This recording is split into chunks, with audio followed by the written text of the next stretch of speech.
there's a burst of sincerity for you. I don't know how that will be metabolised. Thank you so much to Hamja for inviting me to this.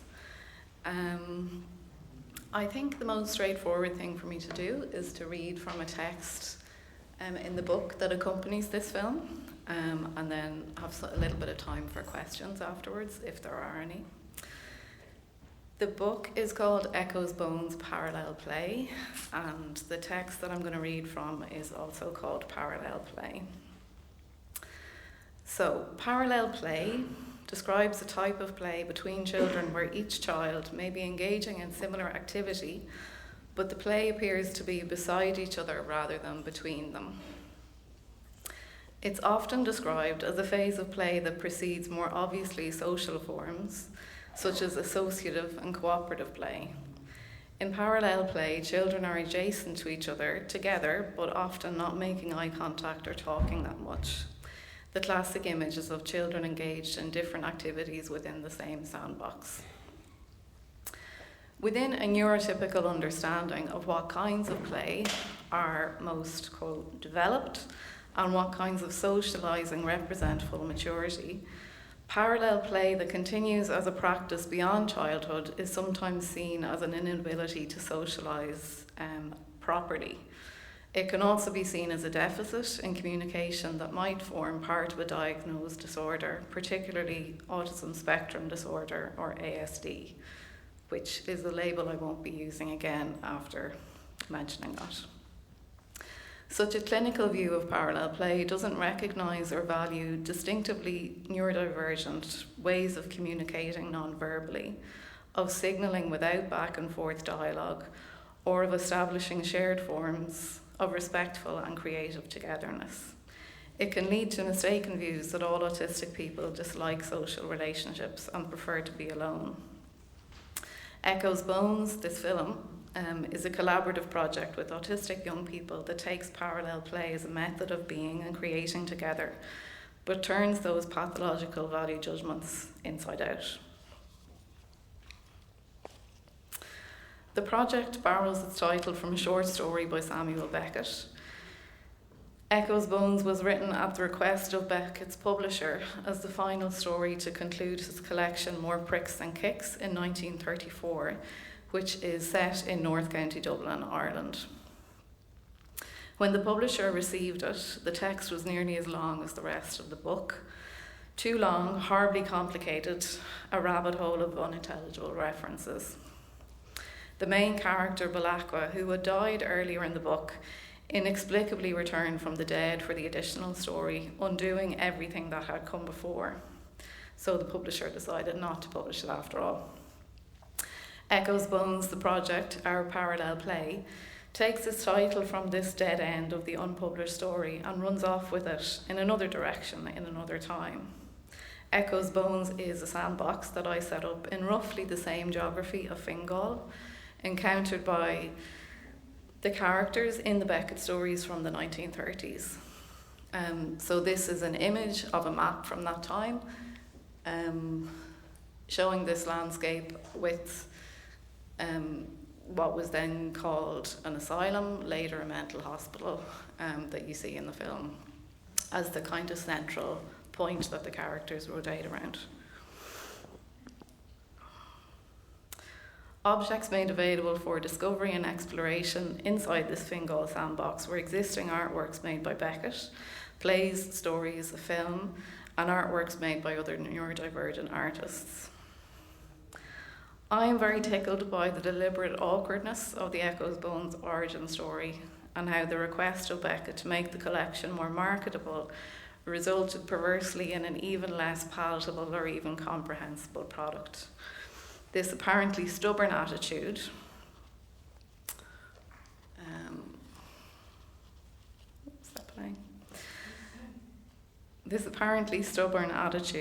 especially refusal to engage with self-promotion, endured throughout Beckett's life. So in 1969, when he learned he'd been awarded the Nobel Peace Prize in Literature, he agreed to this television interview that you're watching, only on the condition that the interviewer couldn't ask him any questions whatsoever.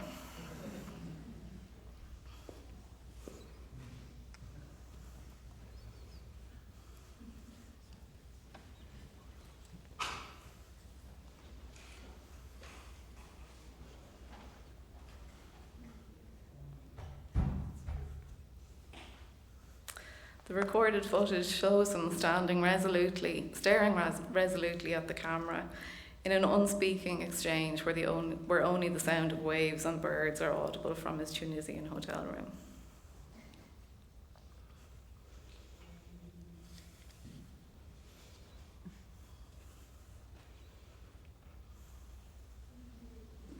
I think they only broadcast a minute and a half of it, but there it is.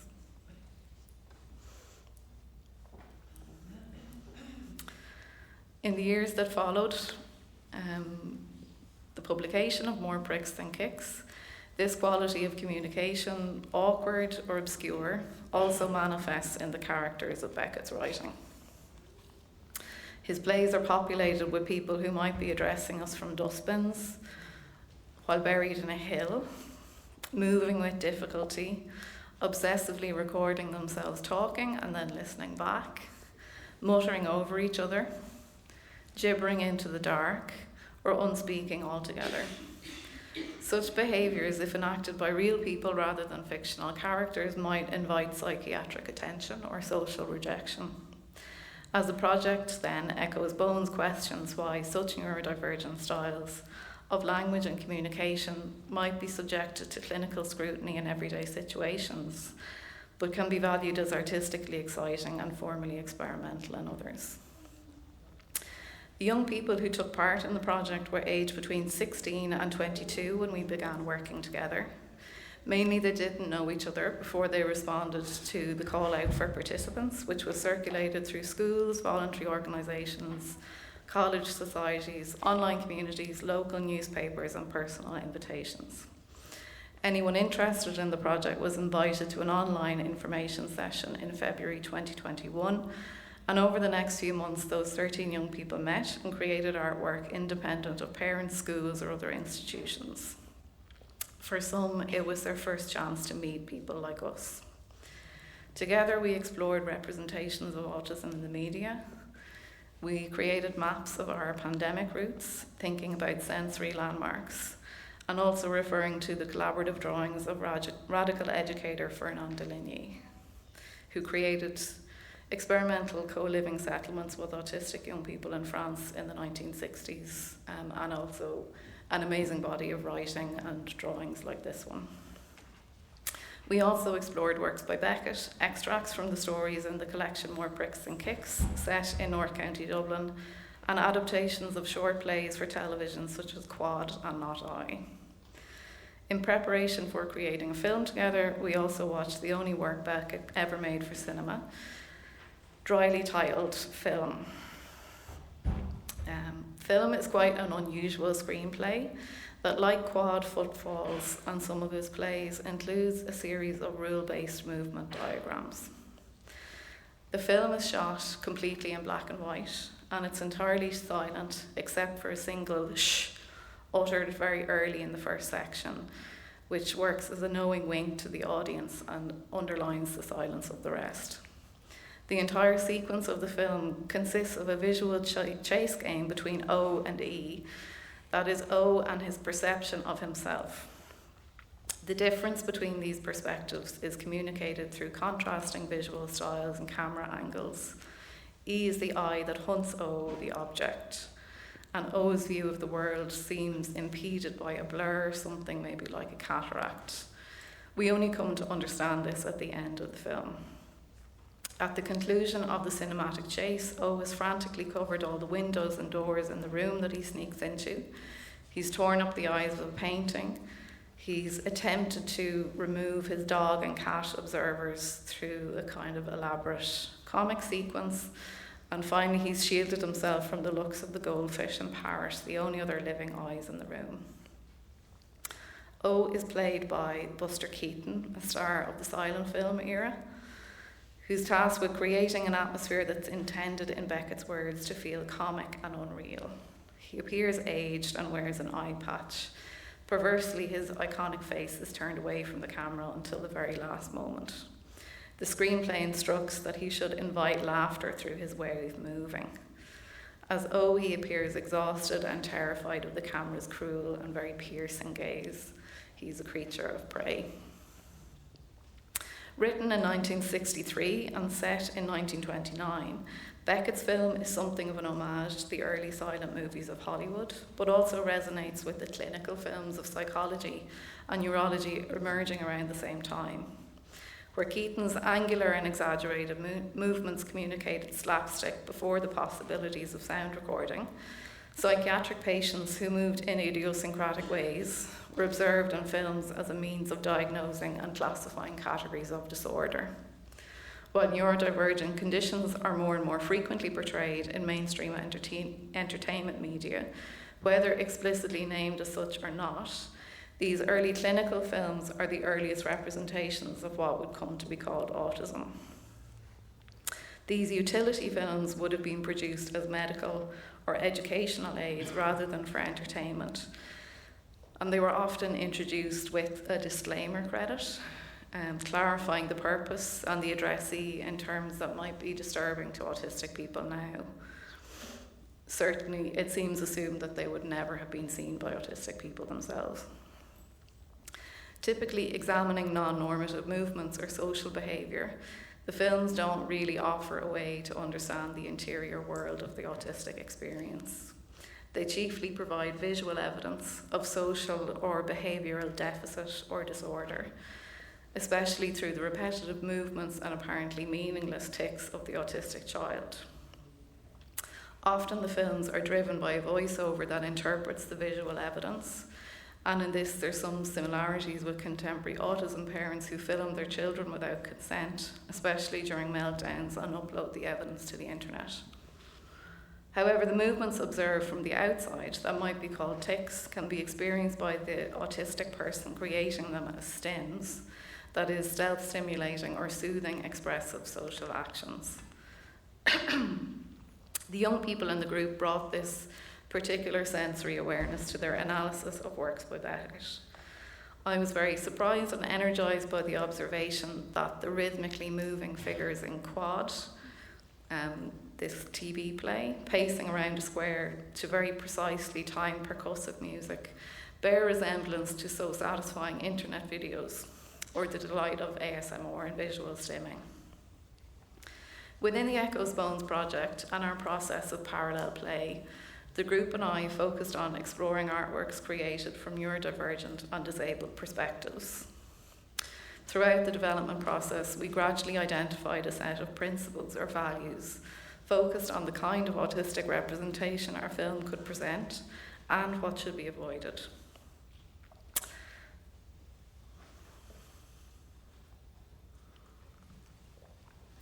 So, autism shouldn't be the only interesting thing about a character, but it can be annoying if it isn't acknowledged at all.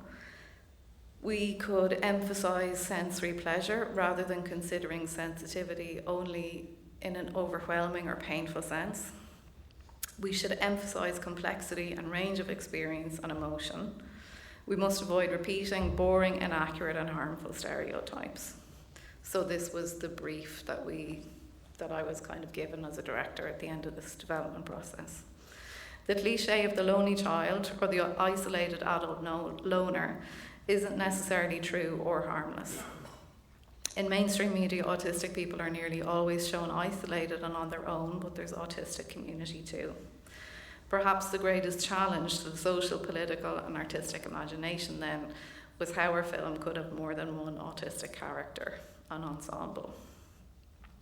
The motivation behind many of these principles is corrective, a way for the group to produce a picture that counters media and medical representations that don't align with their inner lives. At the conclusion of the initial development process, everyone in the group had located their preference to work in front of or behind the camera or both. We then worked in smaller groups, devising characters and rehearsing in person. The values we identify underline the scenes devised and written by the young people, which are developed from diagratic arrangements of actors. So there's 3 young women who sit by the sea. They visually recall come and go. Another trio are isolated in a purgatorial interior, stuck in their own anxieties and repeating each other without realising it, which is some echoes of play. And then there's a lone character on a bicycle, Bobby Balakwa, who traverses the landscape of Fingal as he explores the deserted institutional building, which is the same asylum located in the Fingal story in Beckett's collection, now known as St. Edith's Hospital in Portrane. Perhaps also from Beckett, the group absorbed the visual idea of each character being identified with a single colour, and everyone identified a colour that was theirs, whether they would appear in the film or not. And we referred back to the early medical utility films, creating our own disclaimer. This is not a neurotypical film, intended for screening in sensory-friendly environments. Characters appearing in the film are fictional, may or may not contain reference to Echo's Bones or Samuel Beckett. So our disclaimer is also an in-joke. Theatre director Sarah Jane Scaife's physical identification with the characters in Beckett's work and the trauma she perceives in them resonated with me. Beckett was writing the rhythm of grief. He was sticking his hand into the wound that was in Ireland. Even though everybody thinks he's very abstract, he is not. I likewise feel that the writing is not so abstract or emotionally inaccessible. And even though this isn't a project about Beckett, I sought out the cognitive backstage of his work in a collection of his papers known as the Psychology Notes, held in Trinity College in Dublin. It's not permitted to photograph these papers or to bring a pen into the archive room. It's a pencil and paper job only. In the couple of hours that I was allowed, I examined those pages of neatly typed notes that he'd produced, mostly in the 1930s, before he started psychoanalysis at the Tavistock Clinic in London, and around the time that he was writing More Pricks and Kicks. Wearing black nitrile gloves and using strips of acid-free card as bookmarks, I perused pages of notes focused on the schools of psychoanalysis and emergent neuroscience of the time. Sometimes a sentence might be underlined in pink.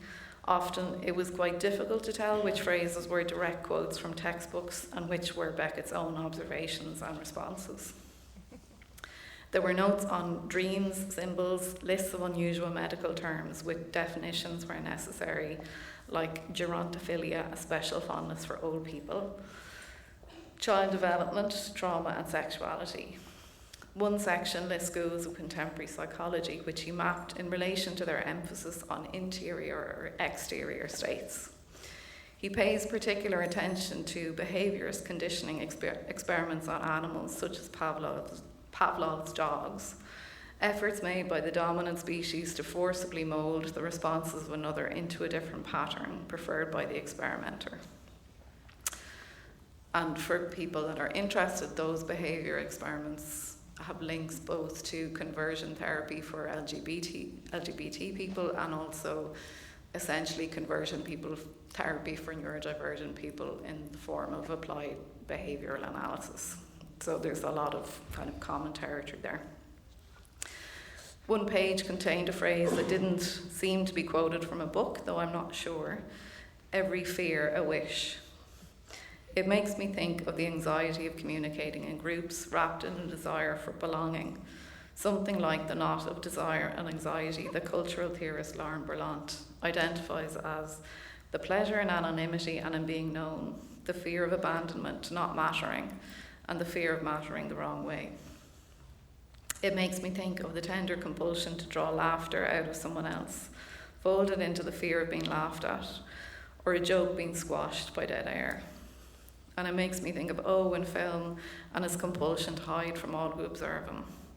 Perhaps his fear also discloses a wish to be truly seen safely and as he perceives himself to really be.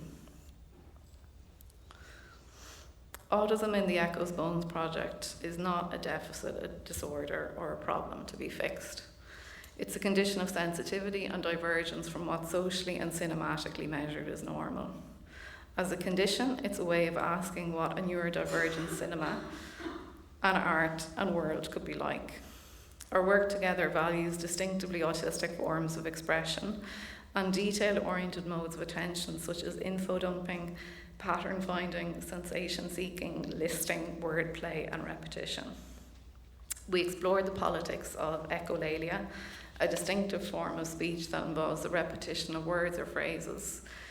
Named after Echo in Greek mythology, the nymph who could only repeat the end of the sentences she heard or sing and could never originate her own expressive speech. Echolalic phrases might be appropriated from other sources, sometimes pejoratively described as parroting within clinical literature, or be adopted as part of a personal expressive lexicon. Polka dot, polka dot, polka dot, afro, as one of the voices in the film insists. In addition to internal soliloquy and spoken dialogue, the film incorporates two scenes that are structured through vocal stimming and song, both of which affirm the significance of sensory pleasure and autistic joy. A neurotypical emphasis on the impact of the human face is deprioritised, so that fingers and lichen and other animals are just as important. While our film may have little to do with the original text of Echo's Bones, there is an echolalic quality to it, as well as Beckett's original intertextual story, in how it speaks the words of other people and creates new meaning through this restaging and repetition. And these borrowed phrases have been noted as citations or echoes in the script that's published in the book. In the book, there's 3 more neurodivergent writers, including Hamja, Roy Clare Potter, and Blind Bob Boat Club. That's kind of its own thing. There's a copy that you can look at. And those pieces sit alongside the play created by the young people and the exploration of the Fingal landscape. The film stills at the end of the book are accompanied by the captions that appear on screen to support sensory processing. And these embedded captions are a textual element that also serve to highlight the differing sensitivity and knowledge accessible to the viewer. The occasional description of the songs of identified species of birds, for example, a glorious birder indulgence of detail that couldn't be recognised by everyone, even if they could perceive them. So not all readers of the book will hear an inner melody when they see that musical notation. Echo's Bones as a project picks up on the proposal of disability scholar Julia Milas-Rodas, who suggests that such autistic silence, whether real or only apparent to a neurotypical observer, could be productively reimagined. Rather than a silent prison, echoing and vacant, it might be useful instead to consider the idea of sanctuary replete with the delicious savour of words flowing abundantly, she says. This movement towards an inner sanctuary is not a withdrawal from the overstimulating world and its politics. It's an effort to tune into a different kind of attention and a refusal of sensory extinction.